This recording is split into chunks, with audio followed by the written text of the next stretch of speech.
जय हिंद। मैं शमशाद आलम। आज जिस मुद्दे पे बात करने वाले हैं वो मुद्दा है झारखंड का हेल्थ मिनिस्टर इरफान अंसारी साहब को एक टास्क दिया गया। और पता टास्क क्या है कि किसी भी हाल में बैरिस्टर असदुद्दीन अवैसी साहब का असर झारखंड में ना पड़े।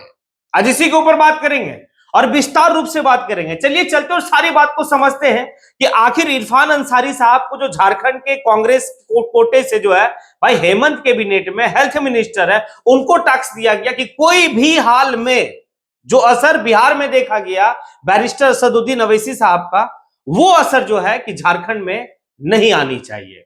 आखिर टास्क देने वाले कौन थे?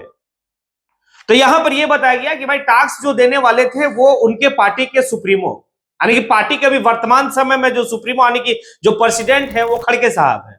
खड़गे साहब ही इरफान अंसारी साहब को कहे कि भाई कोई भी हाल में झारखंड के युवाओं के बीच में यानी कि वो पकड़ नहीं होनी चाहिए बैरिस्टर असदुद्दीन अवैसी साहब का, जो पकड़ सीमांचल के क्षेत्र में देखा गया। देखिए ये सारी बात जो है कि सामने आई। आखिर सामने कैसे आए ये बात समझते हैं। बिहार चुनाव का ऑब्जर्वर के तौर पे जो है कि भाई इरफान अंसारी साहब को भाई बिहार भेजा गया था कांग्रेस के द्वारा।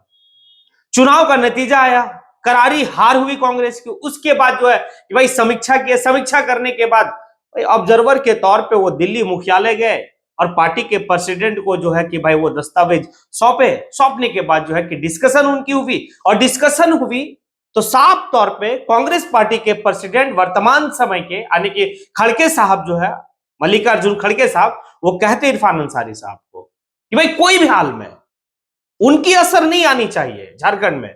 झारखंड में अगर पासवानदा मुसलमानों की अगर हालत सही नहीं है तो फिर सरकार अपनी और पासवानदा मुसलमानों को हक देने के अब काम करो।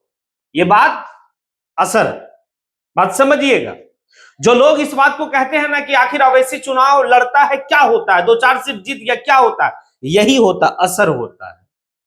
बिहार का भाई सीमांचल क्षेत्र में महज 5 सीट जीते हैं ना, लेकिन इसकी असर जो है झारखंड के मंत्री अब किस तरीके से इनकी जो है भाषा बदलने लगी है।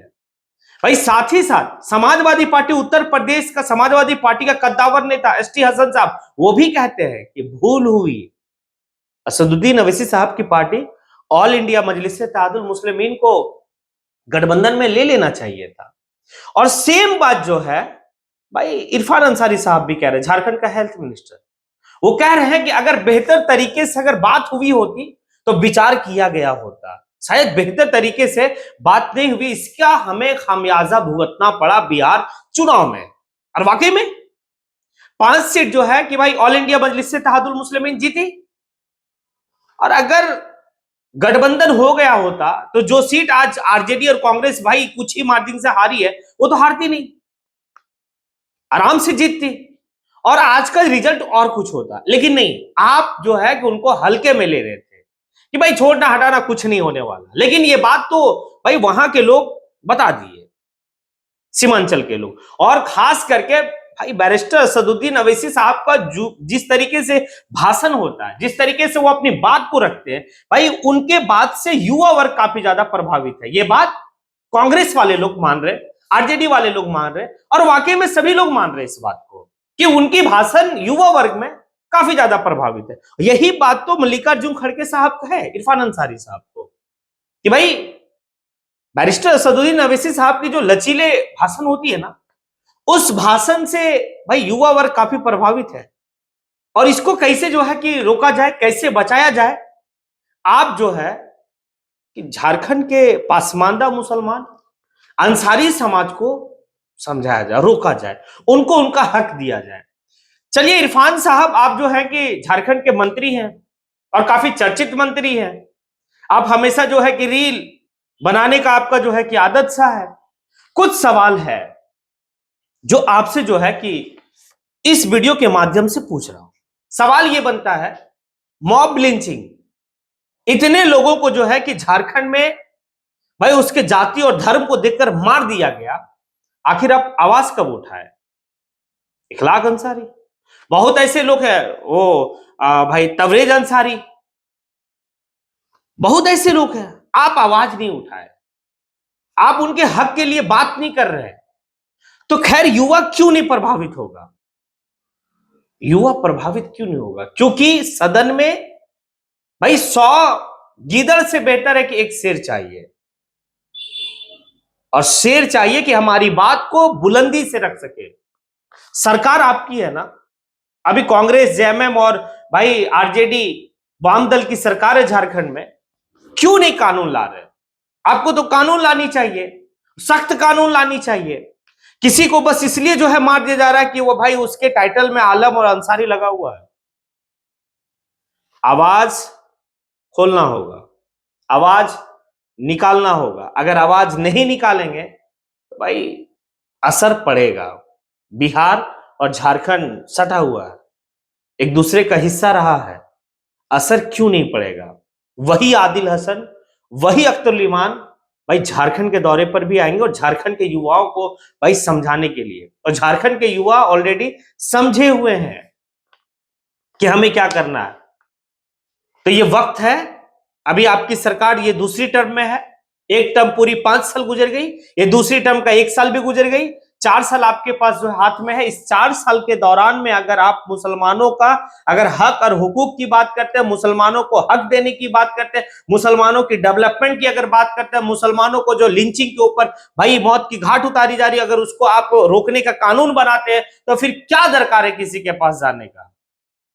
भाई कई वर्षों से सिर्फ आप ही को तो वोट दिया गया है ये समाज, लेकिन आप इस समाज को क्या दे रहे हैं? आज याद आया आपको? देखिए, जो लोग कहते हैं ना कि भाई वो B team, C team, Z team, F team जो करते हैं, भाई उनकी बात को सिरे से खारिज करें और इस बात को समझिए कि चुनाव लड़ने से ये होता है कि अब आपकी हक की बात होने लगी है। फिर कांग्रेस, जेएमएम, आरजेडी, वामदल हमारी आबादी के हिसाब से झारखंड में हमें कितना आने की विधानसभा की टिकट देती है, ये सबसे बड़ी सवाल है। झारखंड में हमारी आबादी 14 से 15%, इस 14 से 15% के हिसाब से हमें जो है कि भाई 12 से 13 सीट मिलनी चाहिए, आप टिकट ही नहीं देते। लोकसभा का चुनाव होता है तो झारखंड में एक भी मुस्लिम कैंडिडेट को भाई कैंडिडेट नहीं बनाया जाता है इंडिया गठबंधन की तरफ से। बीजेपी तो खैर बनाता ही नहीं है, बीजेपी तो साफ मुंह पे कहता है भाई तुम हमें वोट ही नहीं देते तो हम तुमको क्या जो है कि कैंडिडेट बनाएंगे। लेकिन जो हमेशा डर दिखाकर, ये सारी बात जो है समझना होगा, और अगर ये सारी बात कांग्रेस, जेएमएम को अगर नहीं समझ में आ रहा, असर पड़ेगा।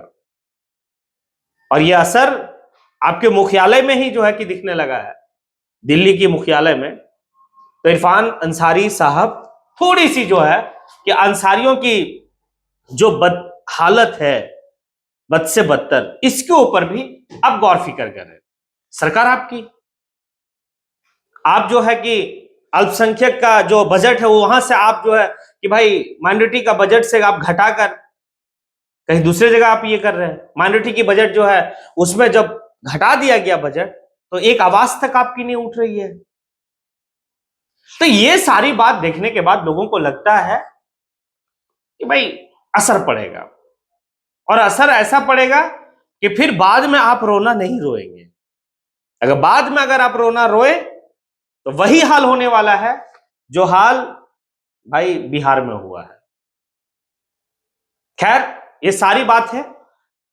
और देखिए, इस बात को भी समझता है इरफान अंसारी साहब, समझते हैं कि बैरिस्टर असदुद्दीन अवैसी साहब पढ़े लिखे हैं, अच्छे भाषण देते हैं, बैरिस्टर है, अच्छा वक्ता है, पार्लियामेंट में मुद्दा अच्छा उठाते हैं, हर जो है कि चीजों पे बहुत बारीकी तरीके से बात को रखते हैं। ये सारी बात उनके अंदर है, इसीलिए तो युवा जो है कि उनसे प्रभावित है, युवा उनके बात पे जो है कि लब्बैक करता है।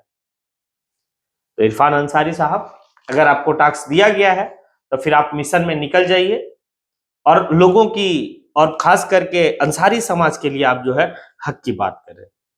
क्या लगता है आप लोगों को कि जो डर अभी देखा जा रहा है, इसको किस नजरिए से आप देखते हैं? ये डर अच्छा है? अगर आपको लगता है हाँ, तो फिर कमेंट बॉक्स में आके कमेंट जरूर करें। इसी के साथ मैं अपनी बात को यहीं पे समेटता हूं। जय हिंद।